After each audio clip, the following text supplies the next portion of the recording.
রাগ করেন না। আচ্ছা ঠিক আছে, রাগ করতেন না, কি করবেন কন? বাংলাদেশে অধিকাংশ মসজিদে ফজরের আজান হয় ওযু ছাড়া।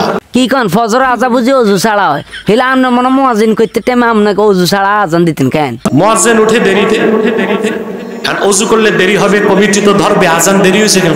আজান দেরি হয়েছে কি আপনাকে মতো কিছু গাঞ্জা ঘর আছে না, এখন গাঞ্জা ডলতে ডলতে দেরি হয়ে গেছে, ইয়ালা আজান দেরি হয়ে গেছে। তো অজু ছাড়াই আজান দেয়। আসলে এনাই তুই আব্বাসি হুজুরের মাথার ডিস্টার্ব, অজু ছাড়া বেলে মুয়াজ্জিন দিয়ে আজান দিতেছে, এতে জানে এতে এগুনটা হরা দেয় আঁটি আঁটি, আর কাম নাই তো বেচারা। আমরা শুধু মার খাই। হেতারা শুধু মাইর খায়, কেউ লাড়ি দিয়ে হিডে, কেউ হলার হিসে দিয়ে হিডে, এত জোরে মারা মারে, বুঝছেন নি? আমাদের সৃষ্টিটাই যেন শুধু বাতিলের হাতে মার খাওয়ার জন্য। বাবুরে আপনারা ওই ধরনের অকারেন্স করেন বিদে তো বাতিলটা আপনাকে কেন হোগা টোকা লাল করে দেয়।